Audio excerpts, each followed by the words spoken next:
Republicans are moving with remarkable speed to pass the biggest overhaul of the U.S. tax system in 3 decades. The House approved its plan this week, as did the Senate Finance Committee. The full Senate will debate tax reform after members return from Thanksgiving break. The hope is to send a compromise to the president by Christmas. Joining us now to discuss the prospects for tax reform is the Secretary of the Treasury, Steve Mnuchin.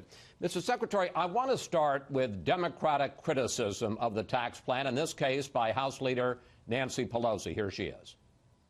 They throw a scrap to the middle class, provide a banquet for the wealthy and for corporate America, transform America in doing so. We will not let that happen. Secretary Mnuchin, where is Congresswoman Pelosi wrong? Well, I just fundamentally don't agree with her. This is about making the business tax system competitive, which is about creating jobs, and this is about a very significant middle-income tax cut. That's what this is all about. Well, let's look at the analysis by the bipartisan Joint Committee on Taxation, because here's what they said about the House bill. They say it delivers 80% of its cuts to corporations, businesses, and wealthy families. This isn't a Democratic partisan. This is Congress's own Joint Committee on Taxation. Chris, these numbers are very complicated, and it depends on how you allocate them. So one of the things they're doing is they're taking the pass-through allocation, which is all about small and medium-sized businesses, and they're allocating it back to the wealthy, and the same thing with the corporate tax cuts. We don't believe that. If you look at this simply, and people just look at, are their personal taxes going up or down? On the personal tax side, middle-income people are getting cuts, and rich people are getting very little cuts or, in certain cases, increases. Let me break that down, though, sir, because respectfully, it seems to me it's a little bit more complicated than that. And here is one reason why the GOP tax plan, according to analysts, favors the wealthy and corporations. I want to put this up on the screen. In the Senate plan, while the corporate tax cuts are permanent, almost all provisions for individuals, including rate cuts and the expanded standard deduction, go away at the end of 2025. The result, according to the Joint Committee on Taxation, by 2027, this is the Senate plan, anyone making less than $75,000 will see a tax hike, while those making more than $75,000 will see a tax cut. How do you respond to that? Chris, the problem is that under the Senate rules and the Byrd rule, using reconciliation, there's very specific rules, because we're changing from an international system to a territorial system. We need to make the corporate tax cuts permanent. You can't tell corporations they're going back to a worldwide system. Because of that, we were forced to phase out the personal tax side, but nobody thinks that's going to be the case. Of course, Congress is going to vote down the road to keep these cuts. So it's not about allocating cuts to the corporations. It's about we have to fix the business tax side and make it permanent. But isn't it, and this is what critics are saying, isn't it a statement of your priorities? I mean, the real reason that you make the individual cuts temporary and they expire after 2025 is otherwise your deficit was going to be too big.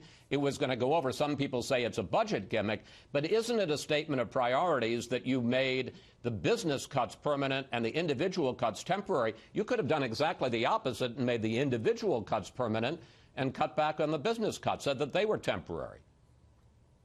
Chris, you can't do that. If you want to fix the business tax system, in going from a worldwide system to a territorial system, you can't switch back in 10 years. So this is all about the Byrd rule and how we calculate things. This isn't about the deficit, because we think this is all about creating growth, and will create economic growth to pay down the deficit. So this is technical issues in the Senate. And the corporate side is about jobs. This is the Tax Cut and Jobs bill. This is about making America businesses competitive so we can bring jobs back home and trillions of dollars invested here in the U.S. But forgive me, sir, what you're basically saying is, look, we're going to make the tax cuts, and it isn't just the worldwide system. You're also making the business tax cuts, the reduction in the corporate rate from 35% to 20%.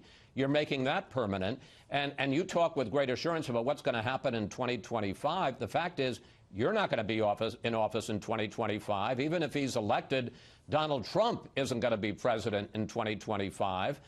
And in any case, you have no idea what the political situation is going to be then, or what the economic situation is going to be, and the deficit situation. So when you just say, well, of course, they're going to extend it in 2025, you don't know that. I don't know that. Maybe I'll be working for President Pence at the time, but I don't know that. But what I do know is we think this is going to create growth, and we'll know by then whether this creates growth or not. If it does create growth, we're going to have an incredible economy and an incredible tax system for businesses and creating huge amounts of jobs. And if it doesn't, Congress will deal with it at the time. But again, and not to belabor it, that means, as you say, Congress will deal with it at the time, that the tax cuts for individuals, which expire in 2025, may stay expired, may just go away. Chris, we have a lot of confidence that Congress will do the right thing. And again, the priority for the moment is middle-income tax cuts. This is a big cut for the middle income, and it's going to create jobs and growth. So an average family that's making $75,000, a family of four, they're going to get over a $1,000 tax cut.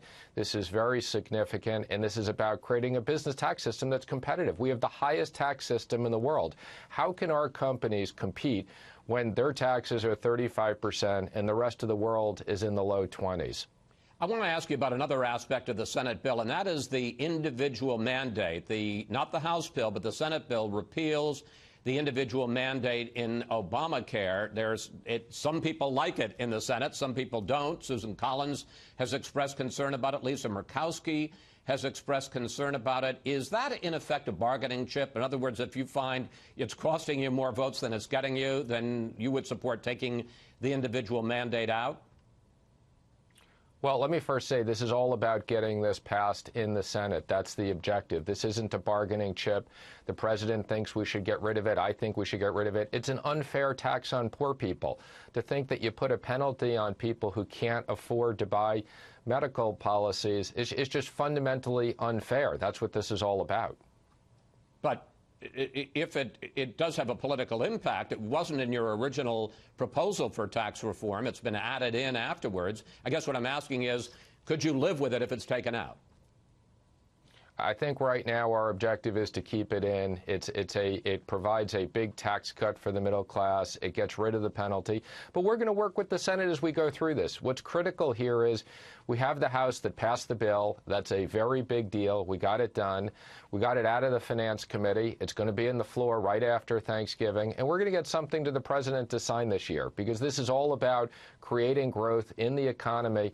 And you can see what's going on. People have a lot of confidence in the Trump economic plan. You see that in the markets. You see that in investing. And this is about delivering tax cuts to the American people. You talk about getting it to the president by Christmas. I want to pick up on that, because I think you'd agree right now the Republican tax plan is hanging by a thread in the Senate. Senator Ron Johnson of Wisconsin has already said that he's a no vote, although yes, I know he's persuadable. At least 5 other Republicans are on the fence. And you're in danger of losing that Alabama seat if Roy Moore loses in the special election on December 12th. If Moore stays in the race and doesn't clear the way for a stronger write-in candidate, doesn't that increase the jeopardy for tax reform? Well, I'm not going to speculate on the race, but what I will tell you is I've met with Senator Corker this week. I met with Senator Johnson. I met with Senator Collins. We're having very good discussions with all of them. We want to make sure we incorporate their views, and we're comfortable where we are in this process. This is about having discussions and making sure we get something to the president to sign. Finally, I have to ask you about something that has gotten a lot of attention this week. You and your wife went this week to the Bureau of Engraving and Printing to check out the first dollar bills with your signature on it, which I'm sure was exciting. The pictures went viral.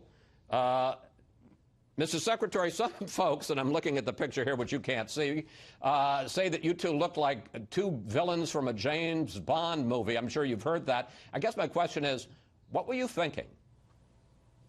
I heard that. I never thought I'd be quoted as looking like villains from the James Bond. I guess I should take that as a compliment that I look like a villain in a great, successful James Bond movie. But let me just say, I was very excited of having my signature on the money. It's obviously a great privilege and a great honor, and something I'm very proud of being the secretary, and look forward to helping the American people. And why, just briefly, did you decide that you and your wife would have fun with the money and take those pictures?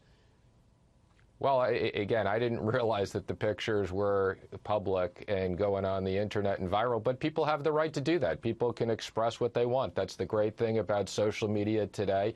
People can say and communicate what they want. And they do. And I want to ask you about one other aspect of this, because every Treasury Secretary I've ever known signs their name on the dollar bill. You printed your name on the dollar bill. I know this is a pressing question, but how come?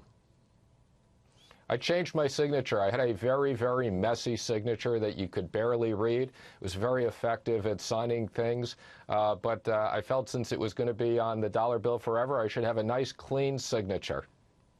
Secretary Mnuchin, I think we could all agree on that. It is a very clean signature. Thank you so much. Thanks for your time, sir.